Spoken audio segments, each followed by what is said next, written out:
Alors maintenant, on va parler de l'optimisation des solutions. On va être un peu plus concret cette fois, plutôt comment faire et quelles sont les implications derrière pour maximiser les gains et la productivité des installations solaires. Alors, il faut savoir qu'il faut bien choisir, il y a un bon modèle économique à mettre derrière. Il ne suffit pas de mettre des panneaux. Après, qu'est-ce qu'on en fait de ces panneaux une fois qu'on les a mis sur son parking, qu'on les a mis sur son bâtiment? Il y a plusieurs solutions qui s'offrent à vous. Déjà, c'est de revendre EDF. EDF a une obligation d'achat pendant 20 ans contractuelle de l'électricité qui est produite par n'importe qui, par n'importe quel maître d'ouvrage, que ce soit un particulier, une entreprise, et donc il doit racheter, il n'a pas le choix. Par contre, et les prix de rachat sont définis par des arrêtés. D'ailleurs, il y a un arrêté très récent qui a revu un peu les prix de rachat, et donc c'est prévu. Ensuite, il y a la possibilité d'aller autoconsommer l'électricité, c'est-à-dire je produis du courant en toiture, plutôt que de la revendre sur le réseau à EDF ou à quelqu'un d'autre, je vais au contraire l'utiliser pour moi.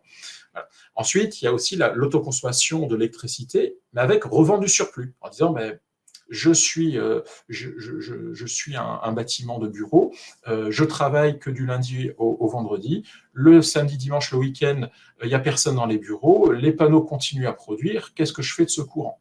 Dans ce cas-là, on peut revendre le surplus qui est produit le week-end.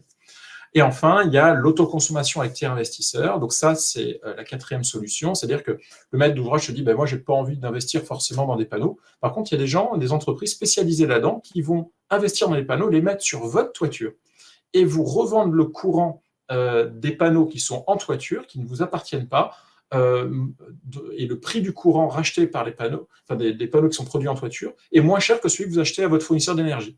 Donc c'est vraiment win-win entre l'opérateur tiers investisseur qui a investi dans les panneaux sur votre toiture, qui lui va faire une marge sur le coût de l'énergie qu'il va vous revendre, mais vous allez gagner également parce que vous allez racheter du courant bien moins cher que celui que vous pourriez acheter chez EDF ou n'importe quel fournisseur d'énergie. Donc voilà, donc il y a vraiment ces différentes solutions qui sont bien adaptées aujourd'hui aux besoins des maîtres d'ouvrage. Alors, pour le décret tertiaire, et ça c'est important parce que beaucoup de maîtres d'ouvrage nous posent la question aujourd'hui, j'ai une obligation de réduire de moins 40% mes consommations. Est-ce que si je revends le courant EDF, cette production de ma toiture vient en déduction de mes obligations de réduire mes consommations? La réponse est non. La seule solution pour le décret tertiaire pour réduire ses consommations, c'est d'aller autoconsommer sa propre consommation, sa propre production. C'est-à-dire que ça va bien diminuer la facture puisqu'il y a moins de kilowattheures qui sont pris sur le réseau puisque vous avez déjà en toiture bien réduire vos consommations d'électricité prises sur le réseau. Par contre, j'ai eu aussi une demande en disant, voilà, moi, je me sers auprès d'un fournisseur d'énergie alternatif dont 100% d'électricité est produit par des éoliennes et du solaire. Est-ce que le fait d'acheter du courant, à ce qu'on appelle les PPA, d'acheter du courant chez cet opérateur-là fait que ça participe à mon décret tertiaire? Ben non. À partir du moment où l'électricité passe par le réseau Enedis, dans ce cas-là, ça ne compte pas pour le décret tertiaire parce que toute cette énergie, où que vous l'achetiez, passe par votre compteur d'électricité et c'est ça qui fait foi par rapport au décret tertiaire. Un petit focus justement sur l'autoconsommation solaire, c'est clairement 90%, 95% de nos demandes aujourd'hui des maîtres d'ouvrage, c'est je souhaite autoconsommer ma propre production solaire. Voilà. Donc l'idée c'est quoi? Vous avez ici des besoins énergétiques entre la nuit, le jour et de nouveau la nuit sur un bâtiment sur 24 heures. On a le lever du soleil et ce lever du soleil va faire que les panneaux vont produire du courant. Là, on est dans une situation où la production d'énergie renouvelable solaire dépasse la consommation, le besoin d'électricité du bâtiment sur la journée. Donc l'autoconsommation correspond à la partie verte qui est ici, c'est-à-dire la réduction. Donc là, il y a clairement sur cette période-là, rien ne sera pris sur le réseau et ce seront uniquement les panneaux solaires qui vont alimenter le bâtiment. Et comme il y a beaucoup de panneaux solaires et peut-être un peu trop, il y a un surplus de production qui va être soit stocké, soit revendu à EDF. Aujourd'hui, sur des bâtiments tertiaires, on est autour de 30% de réduction de facture. C'est-à-dire qu'il est très difficile, tout en gardant bien sûr un temps de retour sur investissement très bas, il est difficile d'augmenter, d'aller au-delà de 30%. Alors dans l'industrie, on peut, parce qu'ils ont un taux un taux de consommation, ce qu'on appelle un talent de consommation assez haut, mais dans le tertiaire, je pense bureau, santé, etc. Voilà, 30%, c'est aujourd'hui une réduction des factures de 30%, c'est le meilleur compromis. Donc, ces 30%, sur les 40% d'objectifs de gain 2030 des critères tertiaires, ça représente 75% de l'objectif qui est fait grâce aux panneaux photovoltaïques. Revente possible du surplus pendant 20 ans, je l'ai dit tout à l'heure. Les temps de retour sur investissement sont systématiquement inférieurs à 10 ans. Quand bien sûr le bâtiment s'y prête, au niveau de l'environnement aussi, c'est sûr que si on est entouré de bâtiments plus hauts que le sien et qui fait de l'ombrage toute la journée, bon, c'est clair que les panneaux ne produisent qu'à partir du moment où ils sont ensoleillés.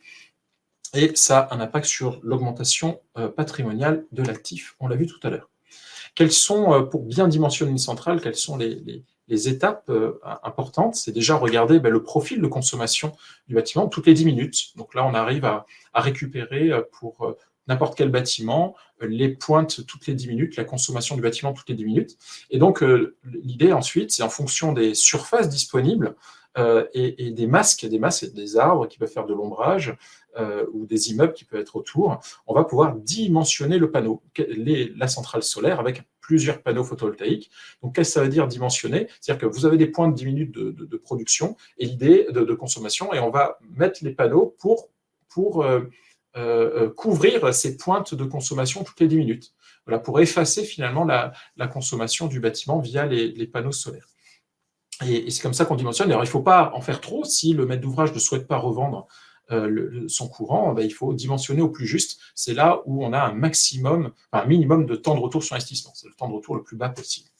Et après, l'idée, c'est de quantifier toute la production d'électricité en fonction des contraintes d'implantation, de savoir finalement, sur ma facture, combien ça va représenter de baisse de montant.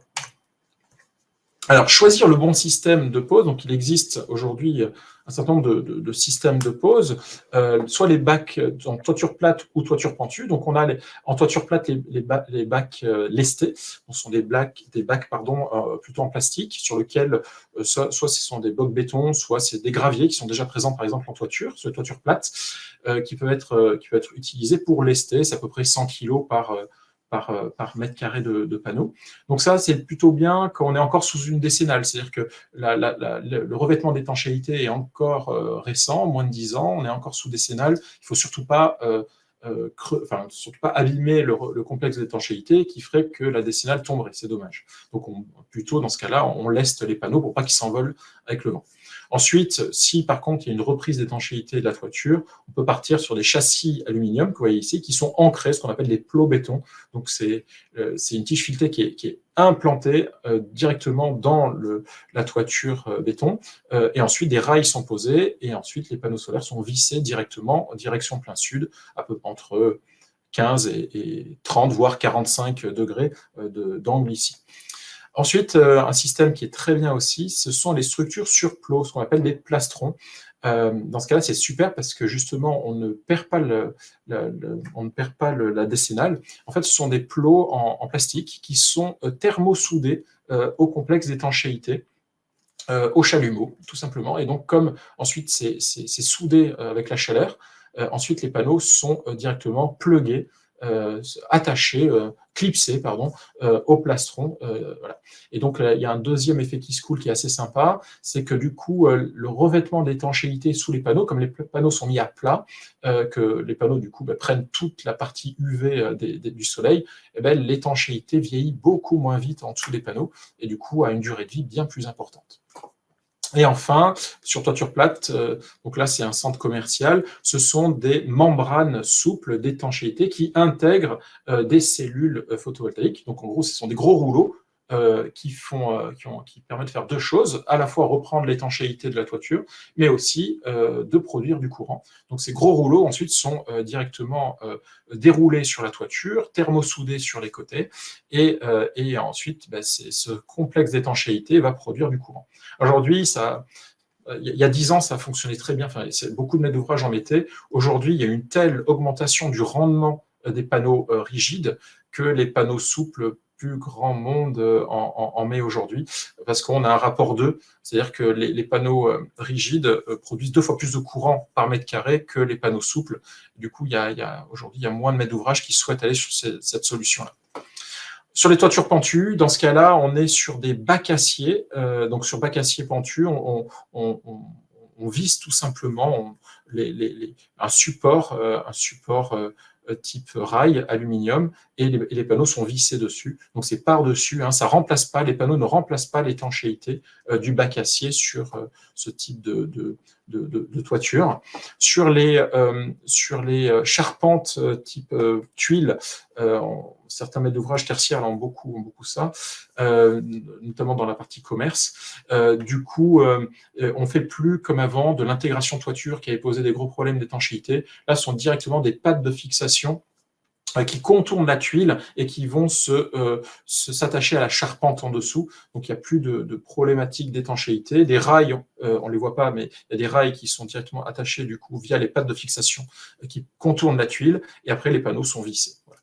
Donc ça, c'est quelque chose qui marche extrêmement bien et on n'a plus les problèmes d'il y a 10 ou 15 ans d'étanchéité à cause des panneaux. Et enfin, les ombrières photovoltaïques, on en a parlé tout à l'heure, ça ressemble à ça. Donc, il existe des ombrières qui sont posées sans fondation. Ici, ombrières qui sont ancrées avec fondation. Les panneaux solaires produisent, font de l'ombrage en plus aux voitures et on peut y associer des bornes de recharge électriques qui sont directement alimentées par les panneaux photovoltaïques. Donc, c'est une des solutions aujourd'hui qui est très demandée.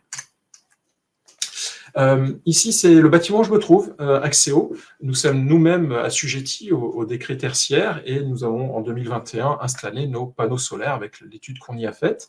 On est dans la situation d'une toiture plate avec gravillon pour protéger le complexe d'étanchéité des UV.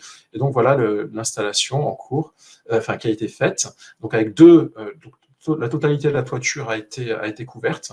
Et là, depuis 2021, on est sur une moyenne de 23% de nos consommations qui sont produites grâce au solaire photovoltaïque. On a baissé en gros de 23% nos factures énergétiques. Et alors, c'est vrai qu'on n'est qu'à 23 parce qu'on n'avait pas assez de toiture, malheureusement, par rapport à nous, en tant que bureau d'études, on a des gros serveurs pour faire des calculs thermiques des bâtiments qu'utilisent nos ingénieurs. Et on n'avait pas assez de toiture pour couvrir tous les besoins de nos serveurs. Mais bon, 23%, c'est déjà pas mal.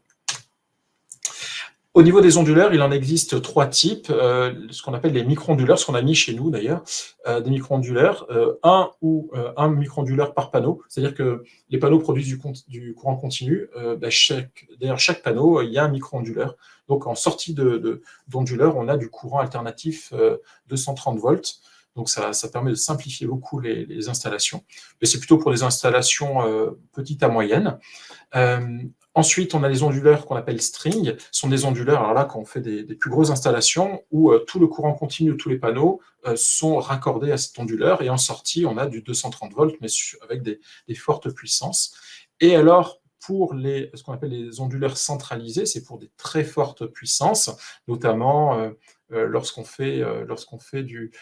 les panneaux sont mis au sol sur des grandes surfaces. Dans ce cas-là, ce sont des onduleurs encore plus puissants et qui permettent d'aller ensuite être revendus. C'est uniquement ça pour la revente, c'est pas pour l'autoconsommation. Voilà, ces onduleurs aujourd'hui sont extrêmement fiables. Ils ont une durée de vie à peu près de 10 ans. C'est-à-dire que sur toute la durée de vie des panneaux de 35 ans, il va falloir changer 2 fois d'onduleur. Voilà, c'est important de le savoir. Donc ça doit être calculé d'ailleurs dans ce qu'on appelle les OPEX. Le CAPEX, c'est l'installation initiale, et les OPEX, c'est la partie maintenance. Donc, on sait qu'on devra changer 2 fois les onduleurs. Et les onduleurs, aujourd'hui, sont très intelligents, notamment pour les problèmes incendie qu'il n'y a plus, et pour les problèmes des techniciens EDF qui pouvaient se faire, il y a 20 ans, électrocutés par les panneaux solaires qui étaient autour, quand ils coupaient le courant en provenance des centrales. Aujourd'hui, les onduleurs sont intelligents et coupent la production solaire si EDF a coupé le courant dans la rue. Voilà, donc ça, c'est aussi important pour la protection, ce qu'on appelle la protection de découplage.